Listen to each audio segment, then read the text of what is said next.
안녕하십니까. Y타임스 논평의 주북일입니다. 문재인 대통령이 취임한 지 2년 됐습니다. 그런데 벌써 레임덕이 시작됐습니다. 판이 뒤집히고 있습니다. 9일로 취임 2주년을 맞는데요. 정부 여당이 8일날 문재인 정부 2년을 자평하면서 또다시 소득주도 성장을 찬양했습니다. 홍남기 경제부총리 주재로 열렸는데요. 경제활력대책회의입니다. 여기서 문재인 정부 2주년 경제부문 성과와 과제 이걸 발표를 했는데요. 소득주도 성장 정책 효과가 나타나고 있다. 그러면서 경제 패러다임 전환의 성과가 나타났다. 이렇게 자화자찬을 했습니다. 집권 여당인 더불어민주당의 박광원 최고위원도 소득주도 성장 정책의 효과 때문에 소비자 심리 지수가 계속해서 상승하고 있다. 이런 헛소리를 했습니다. 지금처럼 소비 심리가 살아날 때 재정을 적극 활용해야 된다. 돈을 더 뿌리자. 포퓰리즘을 쓰자. 뭐 이런 이야기죠. 누가 봐도 지금 한국 경제가 최악이고 심지어 마이너스로 추락하고 있는 마당에 자기들 눈에 좋은 지표만 핀셋으로 쏙쏙 뽑아가지고 자랑질하고 있는 셈입니다. 하긴 경제 상황에 대해서 비판하는 것이 경제를 악화시키는 요인이라고 말하는 정부니까 더 말할 필요가 뭐 있겠습니까? 그러니까 정부에 대한 비판 자체를 하지 못하도록 막는 참으로 전혀 민주적이지 않는 정당. 그것이 바로 민주당이다 하는 이야기입니다. 그러니까 문재인 정권은 계속해서 하반기가 되면 좋아질 것이다. 뭐 연말이면 상황이 호전될 것이다. 그렇게 말하면서 희망 고문만 계속하고 있는 겁니다. 아무리 2년도 좋지만 먹고 사는 문제는 생존의 차원이기 때문에 국민들이 먼저 피부로 느끼고 이에 따라서 대통령을 지지하기도 하고 반대하기도 하는 겁니다. 그래서 바보야, 문제는 경제야 이런 슬로건도 나오는 거 아니겠습니까? 그런데 문재인 대통령 취임 2주년을 맞아가지고 정부가 8일날 39쪽 분량의 문재인 정부 2주년 자료를 내놨는데요. 그런 자료를 들고 아무리 흔들면서 호객질을 해도요. 그 내용들이 사실상 가짜 뉴스에 가까운 것들이라면은 국민들이 쳐다보지도 않겠죠. 그리고 그런 것들이 가짜 뉴스라는 거, 국민들을 현혹하는 거짓말이라는 거 웬만한 국민들은 이해 다 합니다. 그만큼 문재인 정권에 대한 희망도 사라지고 있고요. 믿음과 신뢰 또한 급격히 하락되고 있음을 보여주는 겁니다. 그렇게 국민적 지지가 추락하고 있음을 보여주는 여러 가지 현상들이 나타나고 있습니다. 그걸 우리는 레임덕 현상이라고 그러는데 최근 발표된 여론조사에서 문재인 대통령 지지율이 51%다. 그런데 이런 수치가 얼마나 의미 없는 것인지 지난 4.3 보궐선거에서 여실히 입증됐지 않습니까? 요즘 분위기가 워낙 공포적 분위기다 보니까 그래서 보수우파 단체에다가 뭐 후원금 내도 그것까지 통장을 열어서 다 조사하는 마당이니까 어디서 전화 오더라도 여론조사 전화가 오더라도 감히 거기에 대해서 반대 의사를 표현하기가 무서운 세상 아닙니까? 그러니까 51% 나오도요. 실제 국민들의 여론이 얼마인지는 모르는 겁니다. 제가 아침에 여기에 대한 논평을 우리 와이타임스 신문에 올렸고 오후에 보니까 뭐 한 여론조사에서 한국당하고 민주당과 한국당의 지지율 차가 뭐 3%밖에 안 난다. 제가 볼 땐 3%가 아니고 이미 판이 뒤집어졌습니다. 이렇게 피부에 와닿는 체감 지지율 뿐만이 아니라 실제 여론조사에서도 그렇게 나타나니까 권력기관들, 심지어 더불어민주당 구성원들부터 그걸 눈치채고 거기에 대한 준비들을 하기 시작하는 겁니다. 그래서 레임덕 현상이 나타나는 겁니다. 첫 번째 레임덕 현상은 더불어민주당의 원내대표 선거의 반란입니다.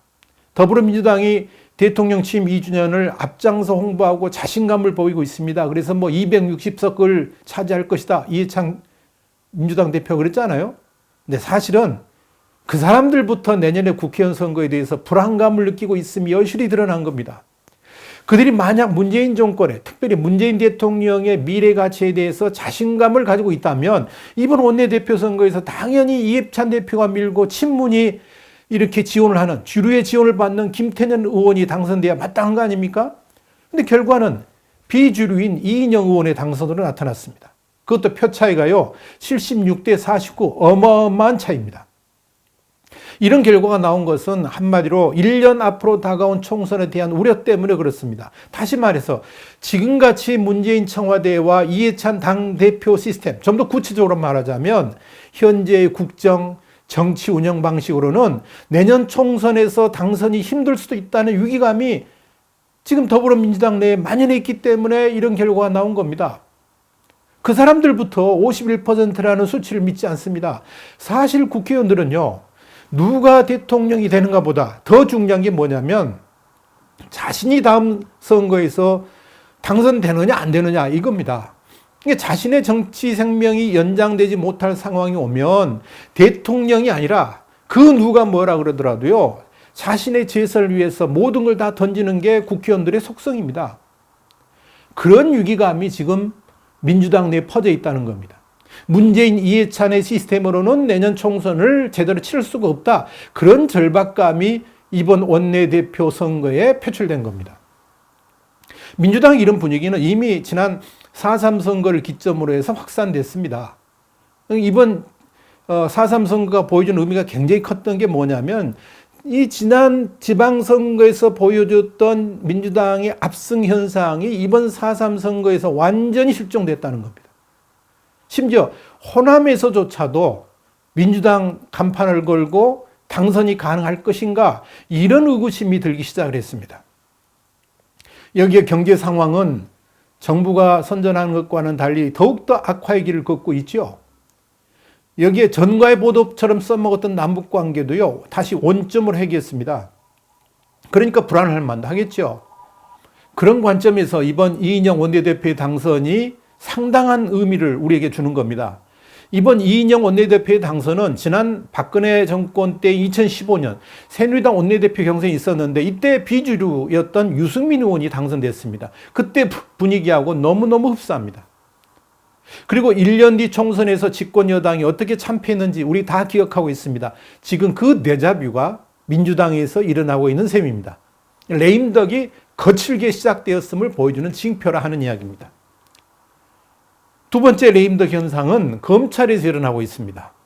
그러니까 대한민국에서 대통령 힘이 어느 정도 강한가를 보여주는 리트머스 시험지가 검찰이 청와대를 향해서 어떤 태도를 보이느냐, 이것 보면 금방 압니다. 검찰이 청와대에 대들기 시작하면 벌써 레임덕이 시작됐다 이렇게 보시면 틀림없습니다. 분명한 것은 검찰은 청와대를 위해 존재하는 조직이 아닙니다. 착각해서는 안 됩니다. 청와대를 위해서 존재하는 게 아니라 검찰은 검찰을 위해서 존재합니다. 그렇기 때문에 정권 초기에는 그저 청와대에 탁 엎드려 있는데요. 2년 정도 지나면서 현 정권에 대한 여러 자료들을 축적하지 않습니까? 그때부터 검찰의 태도가 달라지기 시작합니다. 그러면서 청와대에 의미 있는 화살들을 날리기 시작하는 겁니다.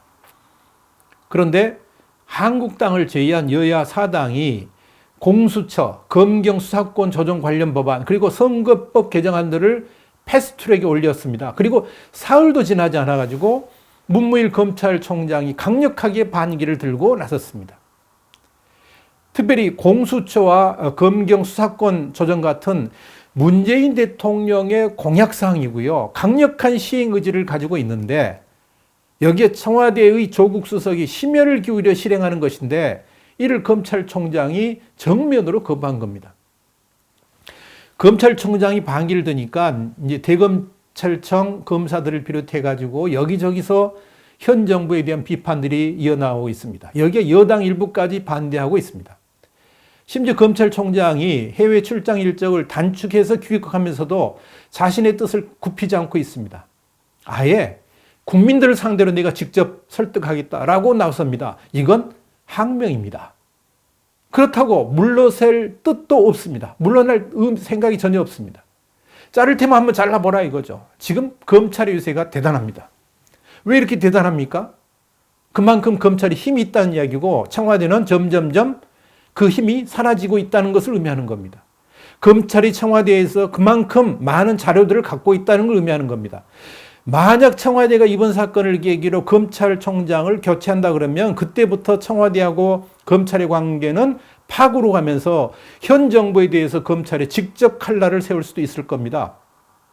그러니까 청와대 입장에서는 함부로 검찰을 건들지도 못하는 겁니다. 한마디로 검찰총장이 반기로 말미암아서 공수처법이라든지 수사권 조정은 이미 물 건너갔습니다. 이것이 지금 문재인 대통령의 레임덕을 보여주는 지표입니다.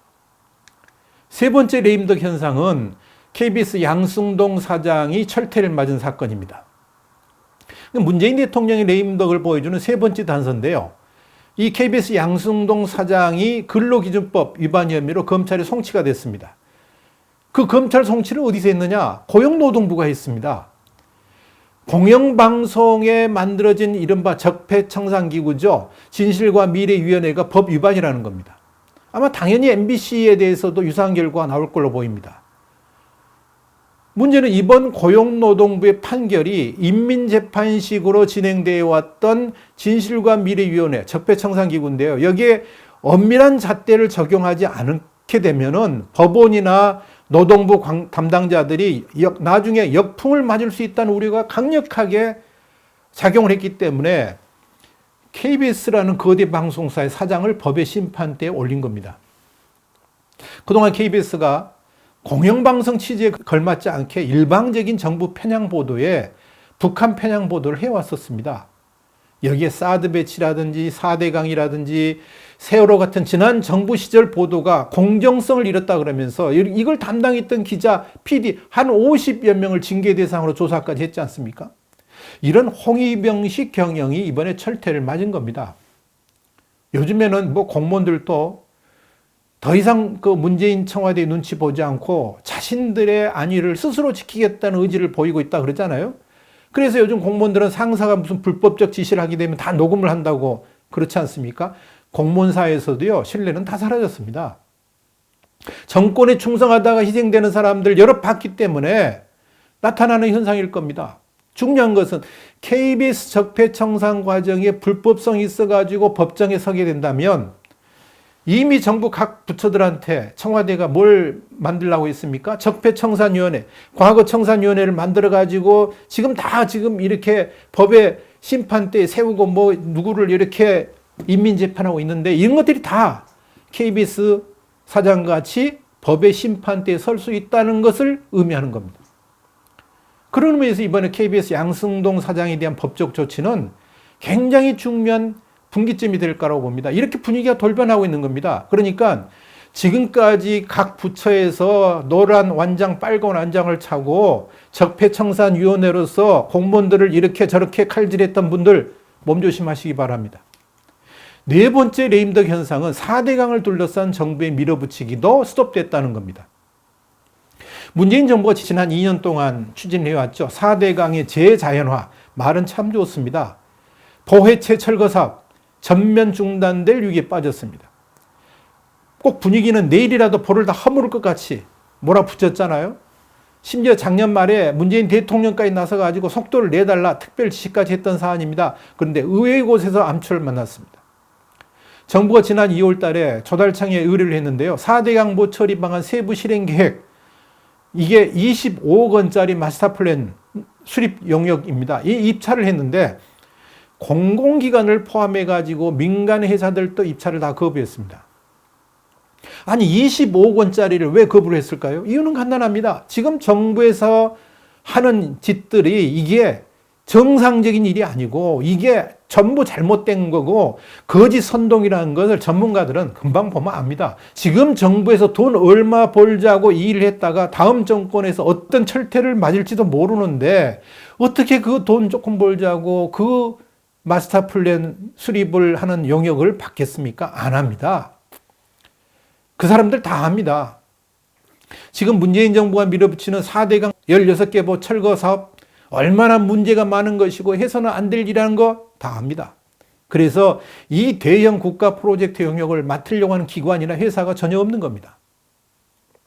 4대강의 보호를 철거한다고요? 이미 결론 났습니다. 이번 정부에서는 결코 처리하지 못합니다. 마스터 플랜 수립에 최소 22개월 걸리고요. 그 후에도 기획재정부의 예비 타당성 조사, 또 타당성 조사 6개월 걸립니다. 환경 영향 평가를 비롯한 실시 계획 수립 12개월 걸립니다. 이번 정부 임기 내에 시작 못합니다. 그러니까 문재인 대통령의 레임덕이 본격화되었다는 것을 4대강 보호 철거 과정에서 알 수 있는 겁니다. 이런 레임덕이 일어나고 있는데도 불구하고 문재인 정권은 오만합니다. 자하자찬만 하고 있습니다. 자고로 대통령이 취임 2주년이 넘어서기 시작하면 더욱더 권력은 겸손해져야 되고요.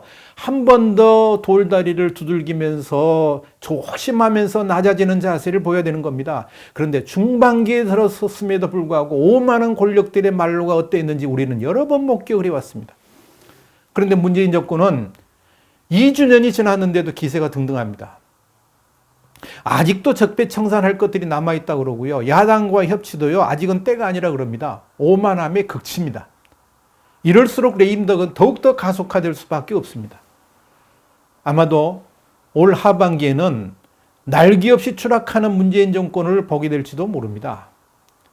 이걸 막는 유일한 방법이 소득주도 성장 버리고 일방적인 대북 정책 버리고 낮아지고 고개 숙이면서 겸손해지는 것인데 문재인 청와대는 이러한 깨닫지 못하고 있는 것 같습니다. 그래서 지금 레임덕이 시작되고 있고 이 레임덕은 점점점 더 심해질 겁니다. 그러면서 판이 뒤집히고 있습니다. 오늘의 와이타임스 논평은 문재인의 레임덕, 판이 뒤집히고 있다. 이 내용을 함께 생각을 해봤습니다. 다음 주에 다시 뵙겠습니다. 감사합니다.